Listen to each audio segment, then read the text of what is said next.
back to Ethics for the Modern Massage Therapists. So for this segment, we're going to delve into some gray areas.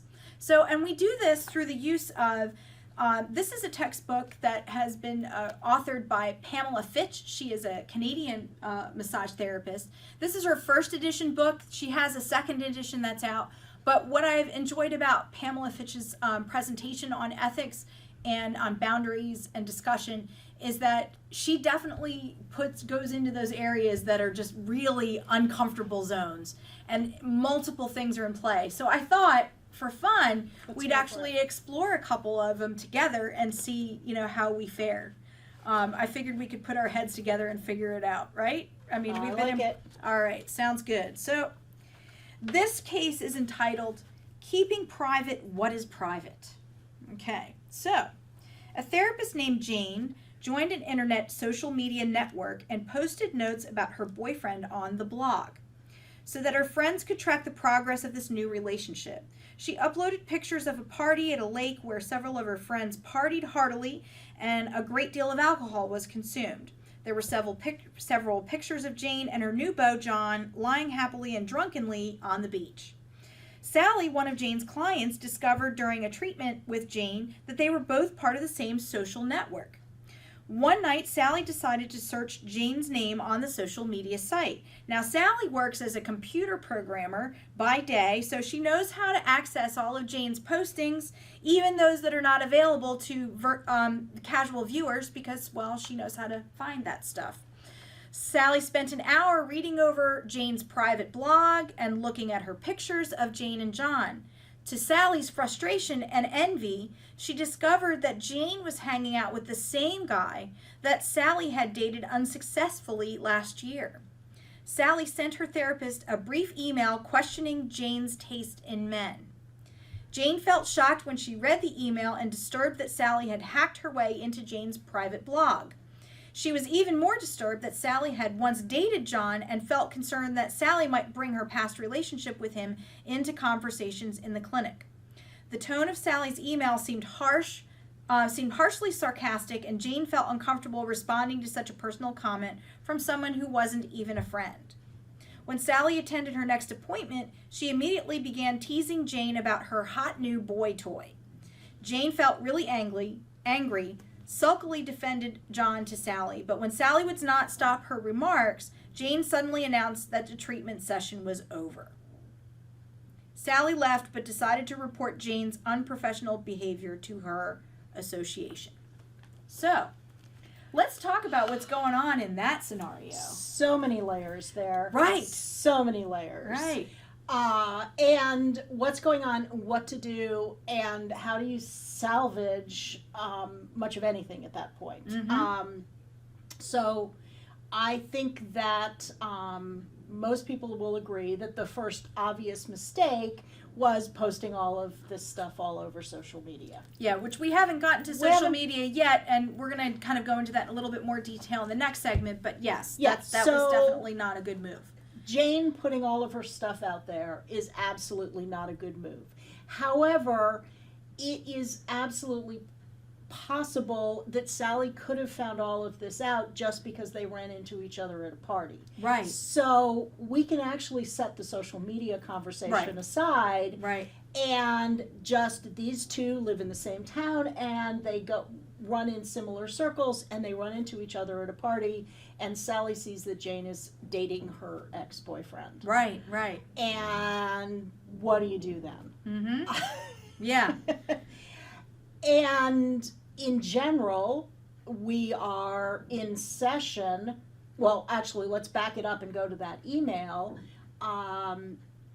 When a client is reaching out to us about something that is personal in an email, that's a place to get to a full pause. Mm-hmm. So for me, in terms of what to do, that email probably should have triggered a personal conversation before anybody got on a massage table after that. Right. That email triggered something, and it should have been more conscious conversation at that point, instead of just acting like, oh, well, we're just going to go on with that, because that information has very seriously changed their interpersonal dynamic. Right, right. They now have a very dual relationship. Right, right, right. Unintentionally too. So, and that's the thing. I think that if I were in Jane's shoes and I'd received an email like that, I would almost take it from the viewpoint of the therapist and say, look, you know, I'm just your therapist.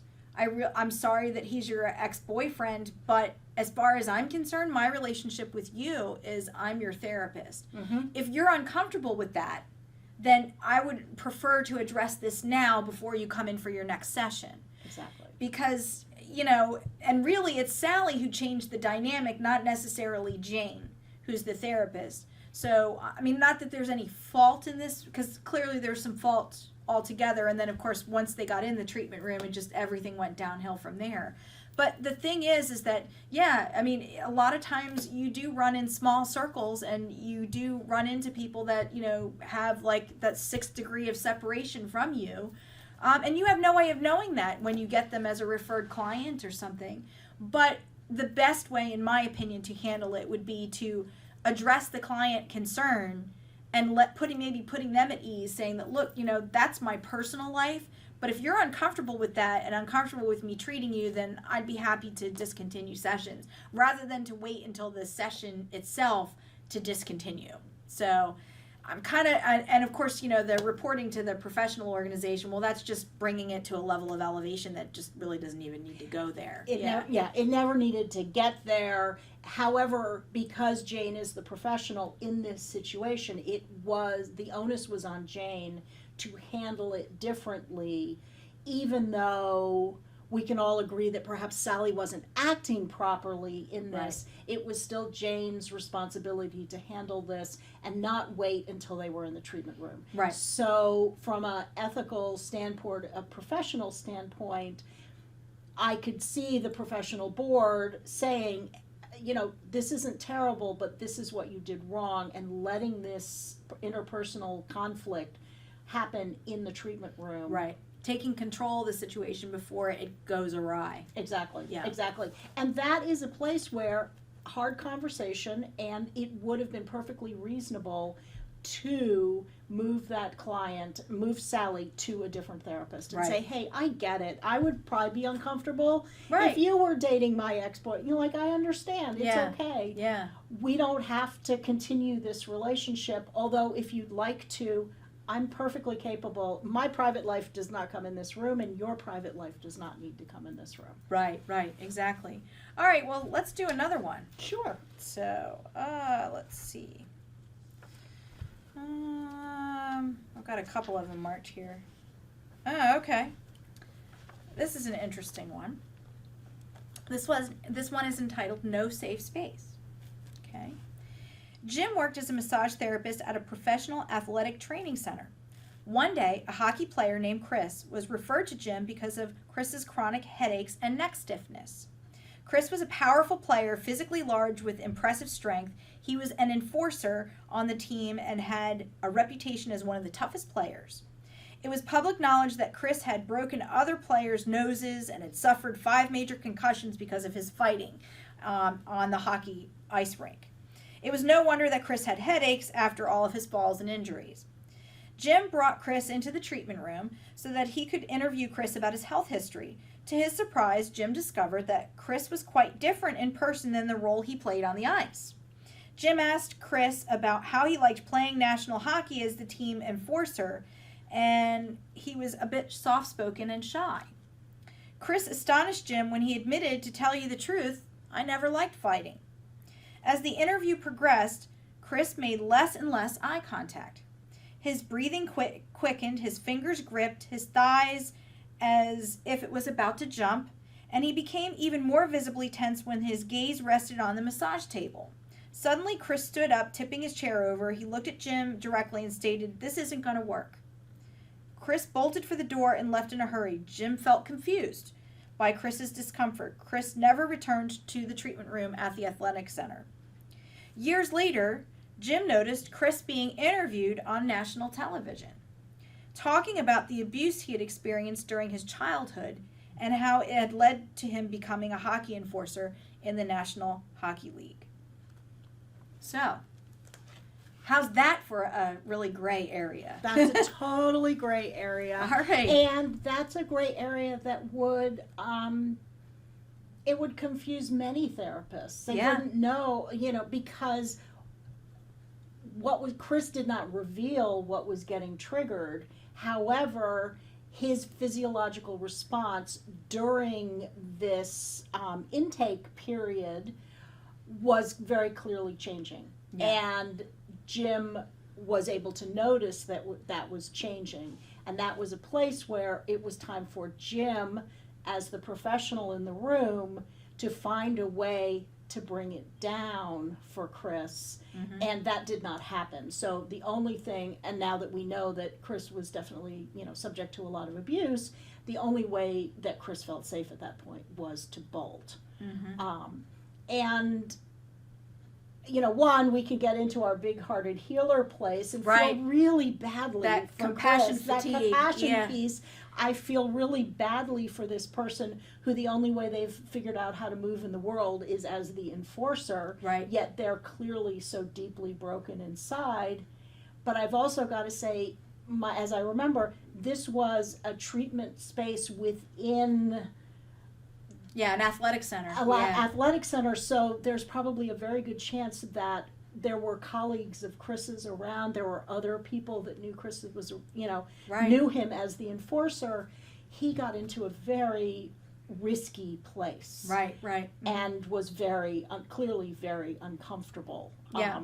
Yeah, I would say that the power dynamic played a huge role in this particular scenario, not only just between the client and the therapist, but also in the treatment environment itself.